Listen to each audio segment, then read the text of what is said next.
What's up mga idol? PBA pinayagan na si Rosario, sure win Hinebra sa Game 3. Pero bago mo sana ipagpatuloy ang panonood mo, ay huwag mong kalimutan na mag-subscribe bilang suporta sa aking YouTube channel. Maraming salamat idol. Quick update lang tayo sandali sa kabilang bracket, dahil pagkatapos ma-0-2 ng rain or shine sa TNT, sinabi ni Bo Belga na hindi daw niya hahayaan ma-sweep ang team niya, hindi daw talaga mangyayari ito. Sa tingin nga niya ay nakahanap na daw sila ng solusyon para mapigilan ang TNT, hindi lang daw nila ito nagawa nung Game 2, pero sa Game 3 ay may solusyon na daw sila at sinisigurado niya na walang sweep na mangyayari. Samantala, ngayong linggo, October 13 ay mangyayari na ang pinaka-hinihintay at pinaka-inaabangan ng lahat ng mga fans. Maglalaban na kasi sa Game 3 ang dalawang powerhouse team na Hinebra at SMB. Sa kasalukuyan, tabla sa 1-1 ang serye na ito, pero mukhang gustong mag-revenge ng Hinebra dahil sa masakit at mapait na pagkatalo nila sa Game 1, 2-0 na sana pero biglang 1-1 dahil sa nakakagulat na pangyayari.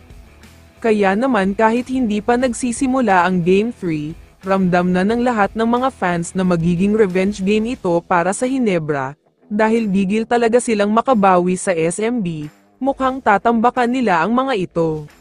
Pero mas malaki ang chance ng Hinebra na manalo sa Game 3, dahil may source na nagsasabi, na pinayagan na daw ni Commissioner Willie Marcial si Troy Rosario na maglaro sa Game 3 para sa Hinebra.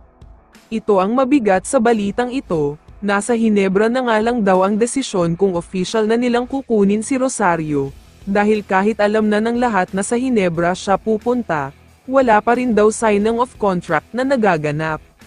Ang desisyon ni Commissioner Marcial na payagan si Rosario sa Game 3, ay anticipation lang daw na sa Hinebra na siya pupunta, mukhang kailangan rin daw ng Hinebra si Rosario kaya pumayag na si Commissioner Willie.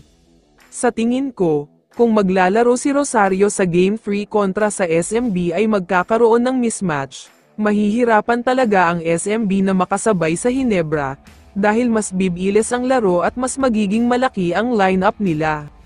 Alam naman nating lahat na kahit isang big man si Rosario, kayang-kaya niya magdala ng bola at tumakbo ng mabilis, kaya mukhang sure win na talaga ang Hinebra sa Game 3 kapag official nang maglalaro si Troy Rosario.